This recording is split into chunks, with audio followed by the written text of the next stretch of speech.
रघुवंशी हत्याकांड से जुड़ी हुई, जिसमें नए नए खुलासे हो रहे हैं। अब सोनम को शिलांग लेकर पहुंची है मेघालय पुलिस। देर रात सोनम का मेडिकल टेस्ट कराया गया। आज अब सोनम को कोर्ट में पेश किया जाएगा। सुबह 10 बजे कभी भी पेशी हो सकती है। 10 बजे के बाद सोनम की कोर्ट में शिलांग के सदर थाने में सोनम को रखा गया है और सोनम के साथ अन्य 4 आरोपी हैं जिनको शिलांग लेकर पहुंची पुलिस। अब इनसे पूछताछ होगी। गुवाहाटी एयरपोर्ट पर आपको बता दें, गुवाहाटी एयरपोर्ट से शिलांग लेकर पहुंची है शिलांग पुलिस। इन सभी 5 आरोपियों को आज कोर्ट में पेशी होगी। 10 बजे के बाद कभी भी कोर्ट में पेशी हो सकती है और उसके बाद इन 5 से पूछताछ की जाएगी। सभी सवालों के जवाब इनसे पूछेगी मेघालय पुलिस। हालांकि बहुत से मामलों, खुद जो आरोपी हैं, 4 आरोपी, उन्होंने गुनाह कबूल किया। उन्होंने कहा कि मास्टरमाइंड इस पूरे हत्याकांड की सोनम ही थी। सोनम ने ही प्लानिंग की थी, सोनम ने ही पूरी साजिश रची थी कि किस तरीके से इस हत्याकांड को अंजाम दिया जाना है। और उन 4 ने उसके बाद सोनम कहे मुताबिक इस हत्याकांड को अंजाम दिया। तो सोनम को लेकर शिलांग पहुंच चुकी है पुलिस। मेडिकल टेस्ट सोनम का कराया गया और उसके बाद अब 10 बजे के बाद बताया जा रहा है कि सोनम और बाकी अन्य आरोपियों की कोर्ट में पेशी होगी, जिसके बाद उनकी रिमांड मांगी जाएगी और उसके बाद उनसे पूछताछ होगी। इसी खबर पर ज्यादा जानकारी के साथ निहारिका शर्मा हमारी संवाददाता हमारे साथ जुड़ रही है। निहारिका, बहुत हद तक चीजें साफ हो भी गई हैं, हालांकि अभी जांच चल रही है। आरोपियों ने अपना गुनाह कबूल किया और उन्होंने बताया विस्तार से कि किस तरीके से सोनम ही इस पूरे मर्डर की मास्टरमाइंड रही है। उसी ने शुरू से लेकर आखिर तक की प्लानिंग की थी। बिल्कुल ज्योति, आप सही कह रहे हैं। देखिए, कल जब पूछताछ की जा रही थी तो उन्होंने अपना जुर्म कबूला है। 4 आरोपियों से अलग अलग यहाँ पर शिलांग पुलिस ने पूछताछ की थी, जिसके बाद उन सभी आरोपियों ने अपना गुनाह कबूल लिया है। उन्होंने ये भी कहा है कि सोनम भी वहीं मौजूद थी। सोनम पीछे खड़े होकर अपने पति की हत्या होते हुए देख रही थी। तो ये एक बहुत बड़ा अपडेट इस खबर पर आया था, जो एनडीटीवी ने भी दिखाया था अपने दर्शकों को, कि किस तरह से सारे आरोपियों से जब पूछताछ की गई तो उन्होंने ये चीज एक्सेप्ट की थी कि सोनम वहां पर मौजूद थी। सोनम ही इस पूरे प्लान की मास्टरमाइंड है।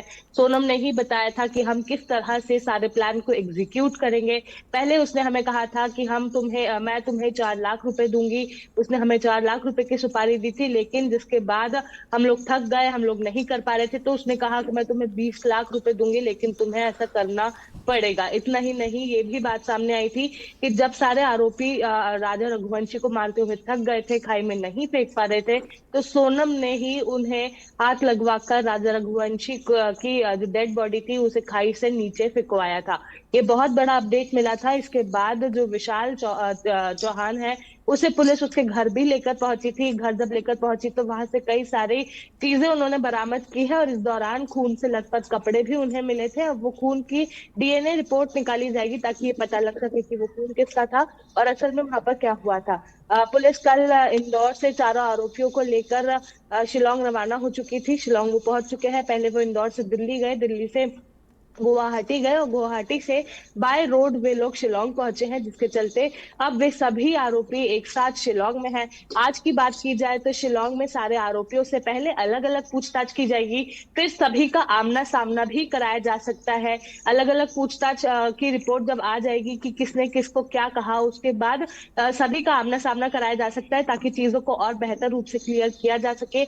इतना ही नहीं, शिलांग पुलिस ये भी कोशिश करेगी कि जो क्राइम सीन था वहां पर सारे आरोपियों को ले जाकर उस सीन को रिक्रिएट किया जा सके ताकि जो चीजें अभी भी बाहर नहीं आई है वो सब पता लगाया जा सके। आरोपियों ने यह भी कबूला था कि विशाल चौहान वो शख्स था जिसने सबसे पहला वार किया था राजा रघुवंशी पे। पोस्टमार्टम रिपोर्ट के अनुसार ये खुलासा हुआ था कि राजा रघुवंशी के सर पर पीछे से पहला वार किया गया था और सर पर ही 2 गहरी चोटें मिली थी, जिसके चलते उनकी मौत हुई थी। ये सारी चीजें अब रिपोर्ट के माध्यम से भी सामने आ चुकी है। शिलांग पुलिस ने भी इसे एक्सेप्ट किया है। हालांकि इस बीच एक और बड़ी खबर ये आई थी कि 25 मई को, यानी कि 23 मई को हत्या होने के बाद, राजू रघुवंशी की हत्या होने के बाद सोनम रघुवंशी 25 मई को इंदौर पहुंची थी। वो सिलीगुड़ी के माध्यम से ट्रेन से इंदौर पहुंची थी। 2 दिन वो राज कुशवाहा के साथ एक किराए के घर में रही, जिसके बाद राज कुशवाहा ने और सोनम ने आगे की प्लानिंग करी। राज कुशवाहा ने ही उसे एक टैक्सी करवाई और टैक्सी के माध्यम से उसे रवाना करवाया अपने ही एक घर कानपुर में। जो कानपुर के पास एक गांव था वहां पर।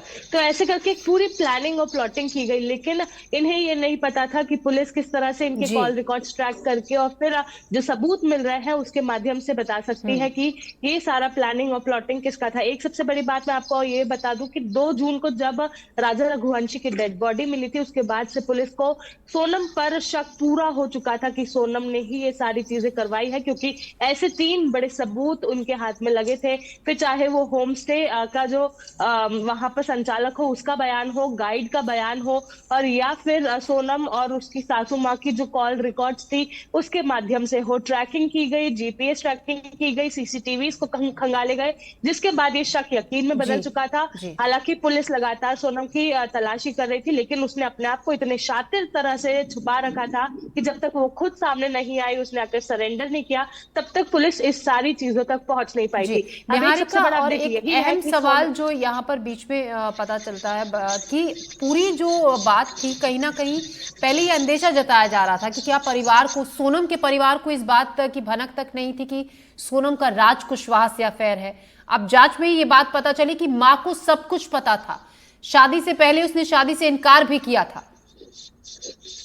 बिल्कुल ज्योति, आप सही कह रहे हैं। देखिए, अब जब ये सारा मामला खुल रहा है तो धीरे धीरे पिक्चर क्लियर हो रही है और चीजें पता चल रही है कि सोनम कुशवाहा, सोनम रघुवंशी ने पहले ही अपनी माँ को राज कुशवाहा के साथ हो रहे प्रेम प्रसंग के बारे में जानकारी दे दी थी। चूंकि दोनों अलग अलग समाज से थे, ऐसे में उसकी माँ ने इस पूरे रिश्ते से मना कर दिया था और ये भी कहा था कि अपने आप को सेफ रखते हुए वो रघुवंशी समाज में ही शादी कर ले, मतलब रघुवंशी परिवार से अपना नाता जोड़ ले, ताकि उसके पिता भी ये सारी चीजों को इजीली एक्सेप्ट कर पाए। ये सारी चीजें बहुत डिफिकल्ट थी कि उसके पिता राजा रघुवंशी की बजाय राज कुशवाहा से उसकी शादी के लिए मान जाते, जिसके चलते सोनम ने ये भी कहा था कि आप अगर मुझे फोर्स कर रहे जी। हैं तो मैं समाज में शादी कर लूंगी, जी। लेकिन जिससे भी मेरी शादी होगी उसका क्या हश्र होगा, उसके जिम्मेदार आप होगे। इस जी। तरह की एक पूरी बातचीत इनके बीच में हुई थी, जो अब सूत्रों के हवाले से हमें पता चल रही है। तो अब ऐसा जी भी माना जा रहा निहारिका। है कि उसकी माँ को ये पता था कि प्रेम प्रसंग है, लेकिन ये ख्वाब ख्याल में नहीं था कि उनकी बेटी इतना बड़ा कदम उठा जी। सकती है। जी। जी। निहारिका, लगातार ताजा जानकारी आपसे लेते रहेंगे। फिलहाल शुक्रिया आपका अपडेट के लिए।